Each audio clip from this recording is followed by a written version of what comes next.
सभी दोस्तों को नमस्कार। हमारे प्रकाश हिंदी यूट्यूब चैनल पर एक बार आपका फिर से स्वागत है। दोस्तों, यदि आप राजस्थान से बिलोंग करते हैं तो ये वीडियो आपके लिए बहुत ही खास होने वाला है। एनएफएसए यानी खाद्य सुरक्षा योजना को लेकर के दोस्तों एक बड़ी जानकारी सामने आई है। खाद्य मंत्री गोदारा का बयान आया है कि 1 जनवरी से नए नाम जुड़ेंगे, यह डॉक्यूमेंट्स तैयार रखें। दोस्तों, खाद्य मंत्री गोदारा के द्वारा बयान दिया गया है कि 1 जनवरी से खाद्य सुरक्षा योजना का पोर्टल फिर से शुरू किया जाएगा और जिन लोगों के पास भी राशन कार्ड है, खाद्य सुरक्षा योजना से जिनका नाम नहीं जुड़ा हुआ है, उन सभी के नाम 1 जनवरी 2024 से जुड़ना शुरू होंगे। इसके लिए कौन कौन से डॉक्यूमेंट्स आपको तैयार रखने हैं, उसकी पूरी जानकारी आपको वीडियो में मिलने वाली है। पेंशन विभाग की ओर से भी एक नया आदेश जारी किया गया है, जिसके तहत घर बैठे पेंशनधारी मोबाइल के माध्यम से ई-केवाईसी कर सकते हैं। किस प्रकार से आप ई-केवाईसी कर सकते हैं और पेंशन विभाग का क्या कुछ नया आदेश आया है, उसके बारे में भी हम वीडियो में जानकारी लेने वाले हैं। पीएम किसान सम्मान निधि योजना से जुड़ी एक बड़ी खुशखबरी आई है। दोस्तों, किसानों के लिए पीएम किसान सम्मान निधि योजना को लेकर के बड़ी खुशखबरी आई है कि पीएम किसान सम्मान निधि योजना की जो राशि आपको मिलती है वो यहाँ पर दुगनी करने जा रही है। दोस्तों, सरकार दुगनी राशि करने जा रही है और पालनहार योजना के माध्यम से भी यदि आपको लाभ मिलता है और आपकी किस्त बकाया चल रही है तो इसके बारे में पूरी जानकारी आपको मिलने वाली है। गैस, बिजली, पानी की जो सब्सिडी आपको मिलती है दोस्तों, अब बैंक खाते में ट्रांसफर की जाएगी।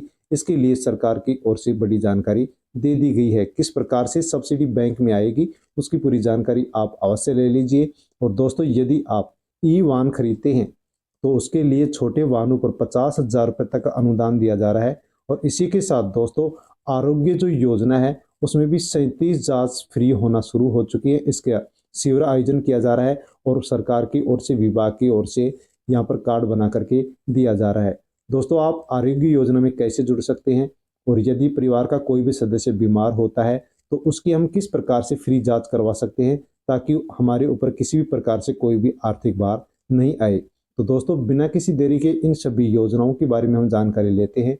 उससे पहले यदि आप प्रकाश हिंदी यूट्यूब चैनल पर नए हैं तो आप चैनल को सब्सक्राइब अवश्य कर लें, बेल आइकन प्रेस कर ऑल पर क्लिक अवश्य कर लें और अन्य लोगों तक आप वीडियो को सेंड करें। दोस्तों, वीडियो यदि आपको पसंद आए तो वीडियो को लाइक भी आप अवश्य करें।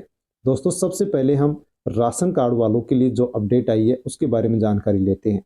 यदि आपके पास भी राशन कार्ड है और खाद्य सुरक्षा योजना से आपका नाम जुड़ा हुआ है तो दोस्तों, यहाँ पर खाद्य सुरक्षा योजना से जुड़े हुए जो भी राशन कार्डधारी हैं उनके लिए सरकार की ओर से, विभाग की ओर से एक आवश्यक सूचना जारी की गई है। एनएफएसए राशन प्राप्त करने वाले परिवारों के लिए अगर आप निम्न श्रेणी में से किसी एक श्रेणी में आते हैं तो आप एनएफएसए के लिए अपात्र हैं। राशन का गेहूं पाने के आप हकदार नहीं है। तो दोस्तों, किस किस को अपात्र माना गया है तो यहाँ पर आप देख सकते हैं कि यदि आप आयकर दाता हैं, परिवार की वार्षिक आय 1 लाख से अधिक है और यदि आपके पास निजी 4 पहिया वाहन है तो दोस्तों आपको यहाँ पर फ्री राशन नहीं मिलेगा। इनके लिए सरकार की ओर से लिस्ट तैयार की जा रही है और एक अभियान भी यहाँ पर शुरू किया जा रहा है। किस प्रकार से अभियान शुरू किया जा रहा है उसके बारे में भी हम जानकारी लेंगे। जो भी अपात्र परिवार हैं उनको अब फ्री राशन नहीं मिलेगा। इसके लिए गिव अप अभियान शुरू किया गया है और कहा गया है कि जो भी अपात्र परिवार हैं वो राशन डीलर से प्रार्थना पत्र प्राप्त करके गिव अप अभियान में अपना नाम कटवाने के लिए आवेदन प्रस्तुत कर सकते हैं ताकि भविष्य में होने वाली दंडात्मक कार्रवाई से वो बच सके। तो दोस्तों, यदि आप भी अपात्र हैं और इन 3 नियमों में आते हैं तो आपको भी प्रार्थना पत्र डीलर से लेकर के गिव अप अभियान के तहत अपना नाम कटवा लेना होगा। यदि आप ऐसा नहीं करते हैं तो फिर आपके ऊपर दंडात्मक कार्रवाई हो सकती है। इसके लिए अंतिम तिथि रखी गई है 31 जनवरी 2025, यानी कि आप 31 जनवरी 2025 तक यहाँ पर आसानी से अपना नाम खाद्य सुरक्षा योजना से कटवा सकते हैं, वरना आपसे बाजार मूल्य से राशन की वसूली भी की जाएगी और आपके ऊपर दंडात्मक कार्रवाई भी की जा सकती है। साथ में दोस्तों, खाद्य सुरक्षा योजना का पोर्टल कब शुरू होगा, नए नाम कब जोड़े जाएंगे उसके बारे में भी आप यहाँ पर जानकारी ले सकते हैं। गिव अप अभियान, खाद्य मंत्री श्री गोदारा ने कहा है कि अभियान का व्यापक प्रचार प्रसार करें। खाद्य सुरक्षा योजना सक्षम व्यक्ति अपना नाम आगामी 31 जनवरी तक स्वेच्छा से हटा ले, वरना उनके ऊपर दंडात्मक कार्रवाई की जाएगी। खाद्य नागरिक आपूर्ति उपभोक्ता मामला विभाग के मंत्री सुमित गोदारा ने कहा है कि विभाग द्वारा गिव अप अभियान संचालित कर दिया गया है और इस अभियान के तहत राष्ट्रीय खाद्य सुरक्षा सूची से सक्षम व्यक्ति अपना नाम आगामी 31 जनवरी तक हटवा लें, वरना उनके ऊपर कार्रवाई की जाएगी। इनका नाम हटाने से खाद्य सुरक्षा सूची में पात्र लाभार्थियों को जोड़ा जा सकेगा। तो दोस्तों जैसे ही अपात्र लोगों के नाम हटेंगे, वैसे ही पात्र लोगों का नाम इसमें जोड़ा जाएगा, जो कि आप यहाँ पर देख सकते हैं। खाद्य सुरक्षा पोर्टल 1 जनवरी से शुरू होगा, यानी कि दोस्तों जिनके पास भी राशन कार्ड है और खाद्य सुरक्षा योजना से नहीं जुड़ा हुआ है, उनके राशन कार्ड भी अब खाद्य सुरक्षा योजना से जुड़ना शुरू होंगे। दोस्तों 1 जनवरी 2025 से खाद्य सुरक्षा योजना का पोर्टल खोला जाएगा और उसमें राशन कार्ड धारियों के नाम जोड़े जाएंगे जिनको फ्री राशन नहीं मिलता है। यहाँ पर और भी खबर आप देख सकते हैं कि इसी दौरान उन्होंने जिला रसद अधिकारियों से खाद्य सुरक्षा सूची में नाम जोड़ने की प्रक्रिया का सरलीकरण करने के लिए भी सुझाव दिया है। यानी कि खाद्य सुरक्षा योजना के अंदर नए राशन कार्ड जो जोड़े जाएंगे, उनके जोड़ने की जो प्रक्रिया है वो और भी सरल की जानी चाहिए, ताकि किसी भी प्रकार से उपभोक्ता को परेशानी ना हो। इस दौरान उन्होंने कहा है कि खाद्य सुरक्षा के लाभार्थी को एलपीजी आईडी और आधार नंबर की सीडिंग, ई केवाईसी की प्रगति की समीक्षा की है और ई केवाईसी नहीं करवाने वालों के नाम भी सूची से हटाने के निर्देश दे दिए गए हैं। दोस्तों यदि आपने भी अभी तक ई केवाईसी नहीं करवाई है, तो परिवार के सभी सदस्यों की आप 31 दिसंबर 2024 तक ई केवाईसी राशन डीलर की दुकान पर जाकर के अवश्य करवा लें, क्योंकि सर्वोच्च न्यायालय का ये फैसला है कि 31 दिसंबर तक जितने भी लोग फ्री राशन लेते हैं उन सभी को ई केवाईसी करवानी होगी। यदि आप ई केवाईसी नहीं करवाते हैं तो आपका नाम खाद्य सुरक्षा योजना से हटा दिया जाएगा। लाभार्थी उचित मूल्य की दुकान पर ई केवाईसी करवाना सुनिश्चित करें, नहीं तो उनका नाम खाद्य सुरक्षा सूची से हटा दिया जाएगा। और दोस्तों 1 जनवरी 2025 से यहाँ पर खाद्य सुरक्षा योजना का पोर्टल शुरू होगा।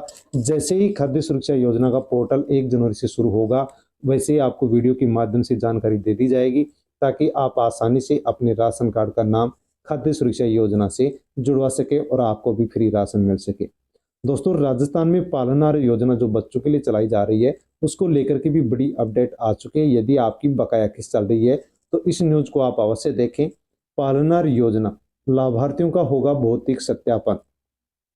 मिशन पालनहार मित्र अभियान के अंतर्गत जिले के समस्त पालनहार योजना के लाभार्थियों का भौतिक सत्यापन किया जाएगा।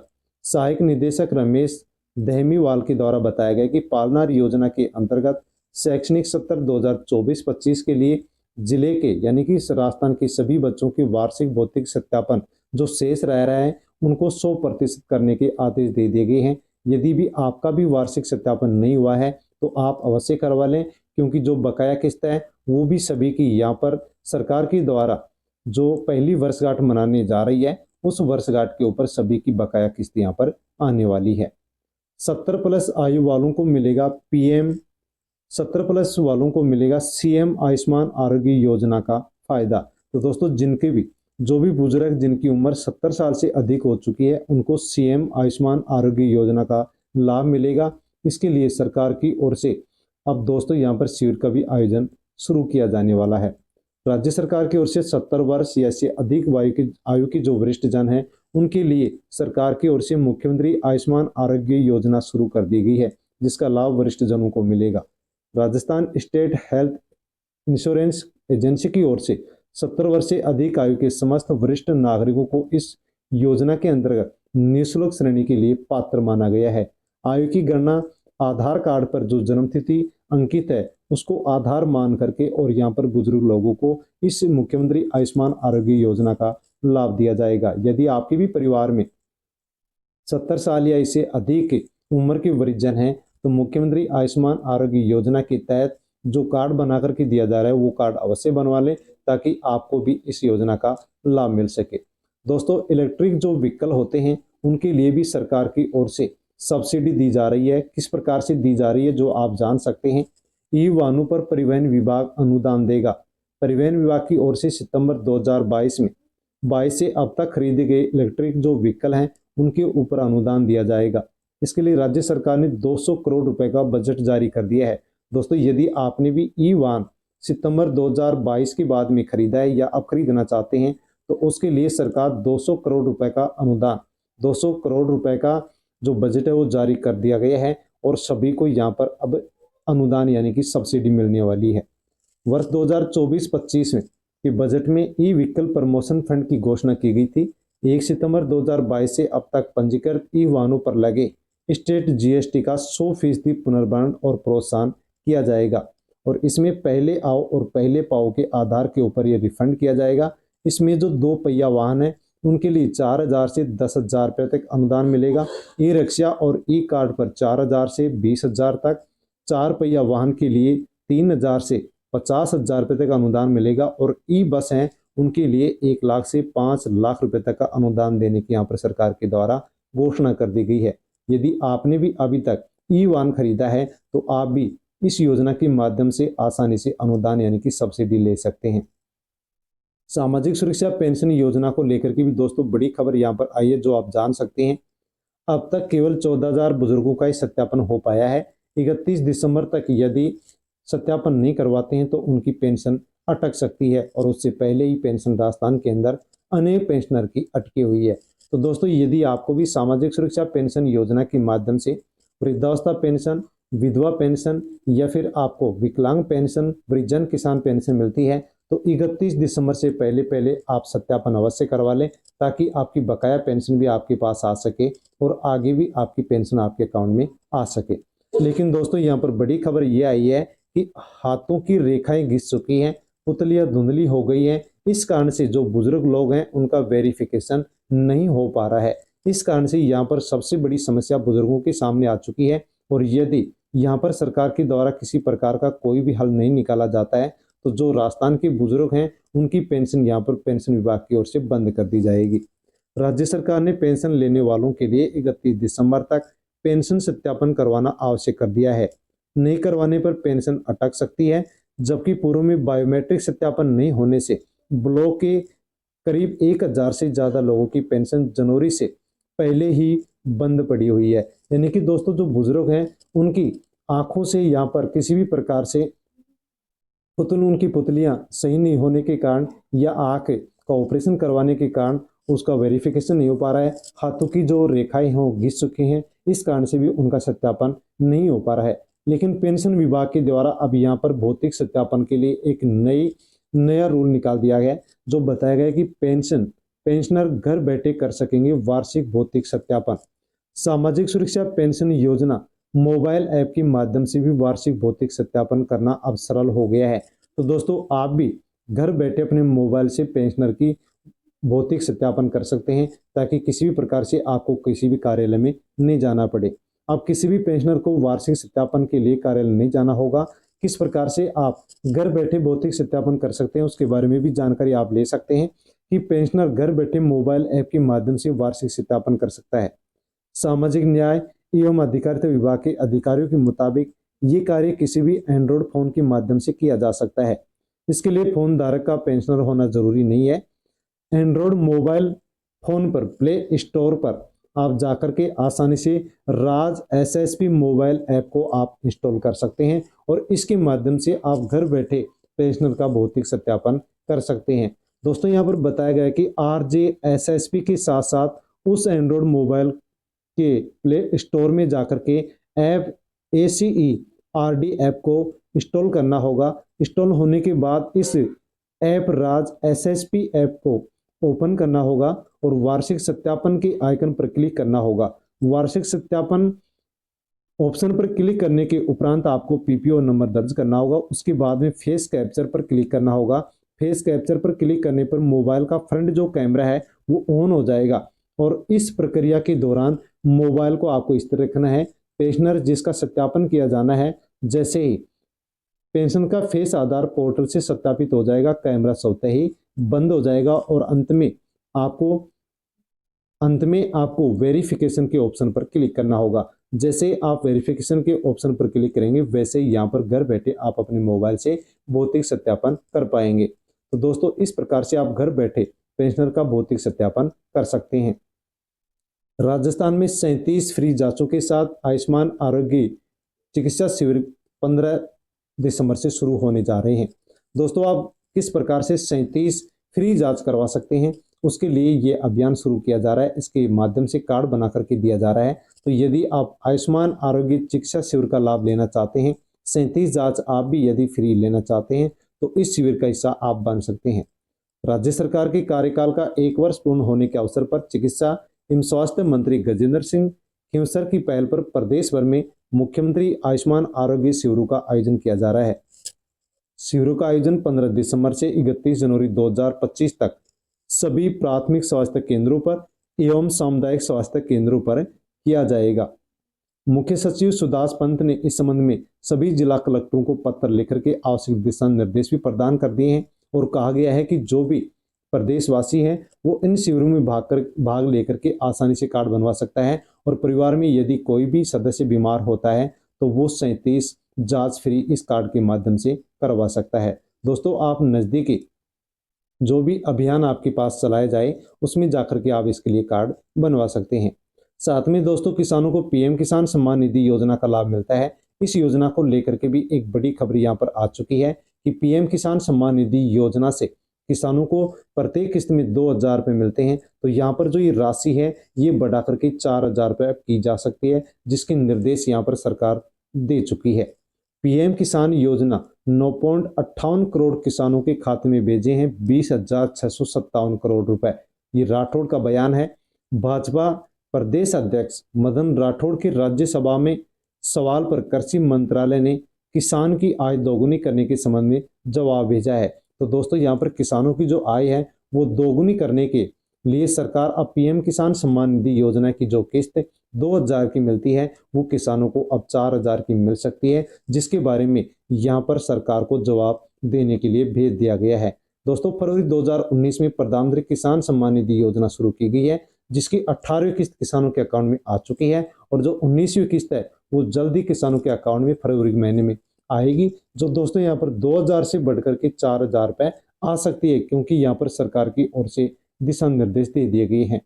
इसी के साथ दोस्तों, यहाँ पर आप देख सकते हैं कि आपके लिए बड़ी खबर है। शिक्षा, सड़क और स्वास्थ्य से ज़्यादा सब्सिडी में खर्च कर रही है सरकार। यानी कि दोस्तों, जो सरकारें हैं वो शिक्षा, सड़क और स्वास्थ्य के लिए कम पैसा खर्च कर रही हैं, बल्कि सब्सिडी के लिए सबसे ज़्यादा पैसा खर्च कर रही है। इसलिए सभी राज्य जो सरकारें हैं वो केंद्र सरकार के निर्देश के अनुसार सब्सिडी को लेकर के बड़ा निर्णय करने जा रही हैं। बिजली, पानी, गैस जैसी जो भी सब्सिडी है वो अब आपको सीधे खाते के अंदर ट्रांसफर में होगी। यानी कि दोस्तों, आपको जो अनुदान मिलता है, सब्सिडी मिलती है, छूट मिलती है, वो सरकार यहाँ पर बंद करने जा रही है और जो भी आपको अनुदान या सब्सिडी छूट मिलेगी वो आपके अकाउंट के अंदर ट्रांसफर की जाएगी। आपको पहले से ही छूट यहाँ पर नहीं दी जाएगी। जो भी छूट की राशि होगी वो आपके अकाउंट के अंदर ट्रांसफर की जाएगी। ऐसा निर्णय यहाँ पर केंद्र की सरकार ले चुकी है। डायरेक्ट कैश ट्रांसफर से अपात्र लाभार्थी छांटकर 3.48 करोड़ रुपए सरकार ने अब तक बचा लिए हैं। सब्सिडी की जगह सरकार अब कैश देगी, जिससे मार्केट के अंदर भी पैसा आएगा। और इस प्रकार से सरकार जो निर्णय लेने जा रही है उससे फायदा क्या होगा, तो बताया गया कि कंपनी की जो उधारी है वो नहीं बढ़ेगी और सीधे खाते में मिली जो राशि है वो बाजार में खर्च हो सकेगी, जिससे कि जो बाजार की आय है वो भी बढ़ सकेगी। तो दोस्तों, आपको जो भी सब्सिडी मिलती है वो सब्सिडी आपको अब आपके बैंक अकाउंट के माध्यम से मिलने वाली है। इसी के साथ दोस्तों, आप देख सकते हैं कि राजस्थान के अंदर जितनी सब्सिडी सरकार प्रदेशवासियों को दे रही है उस सब्सिडी में से सबसे ज़्यादा 97% जो सब्सिडी का पैसा है वो बिजली के ऊपर खर्च किया जा रहा है। राजस्थान में जितनी भी सब्सिडी के लिए पैसा दिया जा रहा है उनमें से 97% पैसा है वो बिजली के लिए खर्च किया जा रहा है। दोस्तों, यहाँ पर इस स्कीम को 15 राज्यों के अंदर सरकार लागू करने वाली है और जिन भी राज्यों से बात हो चुकी है उन सभी राज्यों के अंदर इसको लागू किया जाएगा। कौन कौन सी स्कीम इसके अंदर दायरे में लाई जाएंगी, तो बिजली, पानी, बस किराया, एलपीजी सिलेंडर, ब्याज माफ़ी और कुछ फसलों का बीमा, लैपटॉप, स्कूटी, टैबलेट। इसके अलावा जो अभी सरकार लैपटॉप, स्कूटी आदि खरीद करके लाभार्थियों को बांट रही है, इस नई व्यवस्था के तहत इन चीज़ों का पैसा अब सीधे बैंक खाते के अंदर सरकार ट्रांसफर करने वाली है। तो दोस्तों, यहाँ पर उपभोक्ताओं के लिए अच्छी खबर है कि उनके अकाउंट के अंदर सीधी जो राशि है वो ट्रांसफर की जाएगी। इसी के साथ दिव्यांग लोगों के लिए भी बड़ी खबर आ चुकी है कि अपडेशन के अभाव में योजनाओं के लाभ से रह सकते हैं वंचित। दिव्यांगता प्रमाण पत्र अब जनाधार पोर्टल पर अपडेट करना जरूरी होगी। दोस्तों, यदि आप या अपने परिवार के अंदर कोई भी दिव्यांग है और उसके पास दिव्यांग प्रमाण पत्र है तो उसको अब जन आधार पोर्टल के ऊपर अपडेट करना होगा। यदि आप ऐसा नहीं करते हैं तो मार्च 2025 से आपको किसी भी योजना का लाभ नहीं मिलेगा। दोस्तों यहाँ पर स्पष्ट सरकार के द्वारा कह दिया गया है कि स्वावलंबन पोर्टल से दिव्यांग प्रमाण पत्र जारी करवाने वालों को अब सरकारी योजनाओं का लाभ लेने के लिए अपने प्रमाण पत्र को जन आधार पोर्टल पर अपडेट करवाना होगा। यदि आप अपडेट नहीं करवाते हैं तो उनको फिर योजनाओं का लाभ नहीं मिलेगा। तो दोस्तों यदि आप दिव्यांग हैं तो अवश्य अपने प्रमाण पत्र को आप जन आधार के पोर्टल के ऊपर अपडेट करवाएं ताकि आसानी से आपको आगे योजनाओं का लाभ मिल सके। यहाँ पर रमेश दहमीवाल का कहना है कि जिन दिव्यांगों के दिव्यांगता प्रमाण पत्र नए स्वावलंबन पोर्टल से बने हैं वह ई मित्र के माध्यम से जन आधार में अपडेट कराएं ताकि उनको आगे इन योजनाओं का लाभ मिल सके। यदि आप ऐसा नहीं करते हैं तो सरकार की ओर से दी जाने वाली योजनाओं का जो लाभ है वो आपको नहीं मिलेगा। इसी के साथ सामाजिक सुरक्षा पेंशन योजना या अन्य योजनाओं का जो लाभ आपको मिलता है वो भी आपको मिल सकेगा। और यदि आप अपडेट नहीं करवाते हैं, अपडेशन नहीं करवाते हैं तो फिर आपका फॉर्म निरस्त कर दिया जाएगा, आपको किसी भी योजना का लाभ नहीं दिया जाएगा। दोस्तों ये सभी योजनाएं थी जिनके बारे में हमने जानकारी ली है। जानकारी आपको पसंद आई होगी। पसंद आई हो तो वीडियो को लाइक अवश्य करें और अन्य लोगों तक सोशल मीडिया के माध्यम से वीडियो को सेंड करें। और प्रकाश सर हिंदी यूट्यूब चैनल पर नए हैं तो दोस्तों आप चैनल को सब्सक्राइब अवश्य कर लें। जय हिंद।